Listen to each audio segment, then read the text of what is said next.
Dear student, MAVN के online class में आज आप क्लास 5 हिंदी अवन के सेकेंड चैप्टर का अध्ययन करेंगे।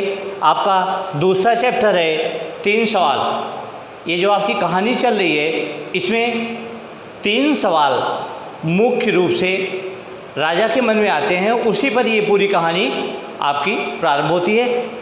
कहानी प्रारंभ करने से पहले आप यह ध्यान रखिए कि आपको अपने बुक से दिए हुए कठिन शब्दों के अर्थ को, अर्थात जो शब्दार्थ है उसके माने को, उसके अर्थ को आपको अपनी कॉपी में लिखना है। उसके बाद इस वीडियो के पश्चात आपको जो भी PDF दिए जाएंगे अभ्यास प्रश्न से, उसे आपको लिखना है। तो आइए प्रारंभ करते हैं कहानी का सारांश। कहानी का सारांश इस प्रकार से है। आपकी जो कहानी है उसमें एक राजा है। राजा बड़ा ईमानदार है और अपनी धुन का पक्का है। जो वो जिद ठान लेता है, जो जिद उसके मन में आ जाती है उसे वह पूरा करके रहता है, और राजा को कभी हारना स्वीकार नहीं है, अर्थात वो हार स्वीकार नहीं करता है। एक दिन राजा के मन में 3 सवाल उत्पन्न होते हैं। पहला सवाल था, किसी कार्य को करने का सही समय कौन सा होता है, और दूसरा सवाल था, किसकी बात सुननी चाहिए और किसे टालना चाहिए। तीसरा सवाल था, सबसे आवश्यक कार्य कौन सा है। तो इस प्रकार से इन तीनों सवालों के उत्तर जानने के लिए राजा बड़ा बेचैन था। उसने अपने राज्य में चारों तरफ यह आदेश या फरमान जारी करा दिया कि जो इन तीनों सवालों का उत्तर देगा उसे राज्य की तरफ से बहुत सारा धन और उसे पुरस्कृत या पुरस्कार भी दिया जाएगा। राजा के सवालों का उत्तर देने के लिए बहुत सारे लोगों ने अपने अपने तर्क दिए। पहले सवाल के अंतर्गत लोगों ने बहुत सारे तर्क दिए कि यह कार्य उचित है, यह कार्य अनुचित है, इस कार्य को पहले करना चाहिए। तो राजा को ऐसा लगा कि जो भी ये तर्क दे रहे हैं यह उत्तर सही नहीं है। आगे दूसरे सवाल में भी बहुत लोगों ने कहा राजा को अपने मंत्रियों की बात सुनना चाहिए, राजा को अपने आमाद की बात सुननी चाहिए, राजा को अपने सिपह सालारों की बात सुननी चाहिए, अपने मित्रों की बात सुननी चाहिए। विभिन्न प्रकार से दूसरे सवाल का भी उत्तर दिया, किंतु राजा उससे भी संतुष्ट नहीं हुआ।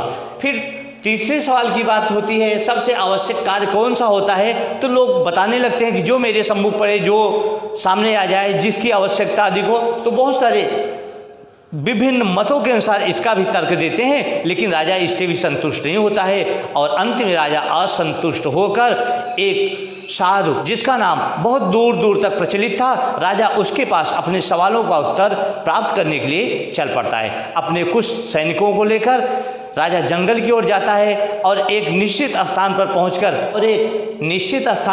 पहुंचकर राजा अपने सैनिकों को आदेश देता है कि आप लोग यहीं रुकिए और जब तक मैं नहीं आता हूं तब तक मेरा यहीं रुककर इंतजार करिए। राजा साधु के पास पहुंचता है और जाकर साधु को देखता है। साधु बहुत पतला दुबला है और एक कुदाल लेकर वो मिट्टी को खोद रहा होता है। राजा उससे आग्रह करता है, निवेदन करता है। प्रणाम करने के बाद राजा अपने तीनों सवालों को उससे पूछता है, किंतु साधु कुछ बोलता नहीं है।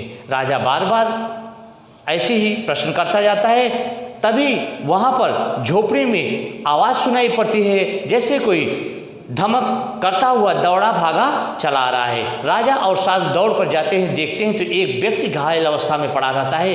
राजा उसकी बहुत सेवा करता है और जब सुबह उस व्यक्ति की निद्रा खुलती है तो वह अपने आप को जीवित प्राप्त करता है।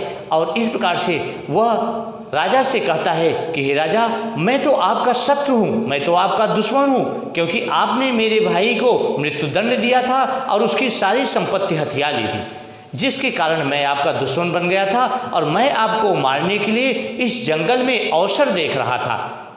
किंतु आपके सैनिकों ने मुझे पहचान लिया और मुझे इस तरीके से घायल कर दिया। आपने मेरे प्राणों की रक्षा की है, इसलिए मैं आजीवन आपका ऋणी रहूँगा। राजा यह बात सुनकर बड़ा प्रसन्न होता है और तत्पश्चात उसके बाद राजा साधु के पास जाता है और अपने प्रश्नों का उत्तर पुनः जानने की बात करता है। तब साधु मुस्कुराते हुए कहता है कि हे राजन, मैंने तो आपके प्रश्नों का उत्तर, आपने जो प्रश्न किया था उसका उत्तर तो आपको स्वयं ही मिल गया है, मुझे बताने की क्या आवश्यकता। राजा आश्चर्यचकित रहता है और राजा कहता है कि मेरे द्वारा पूछे गए प्रश्नों का उत्तर कैसे प्राप्त हुआ, मुझे तो पता ही नहीं।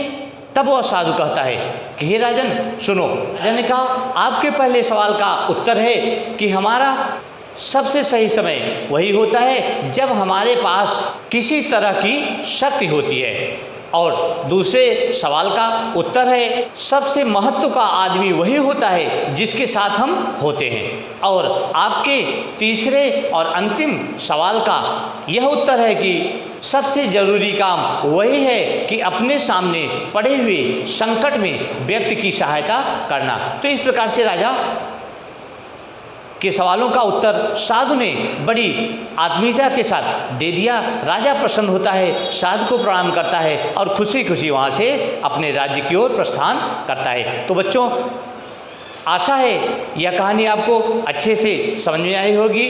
तो आज के लिए बस इतना ही। Thank you so much.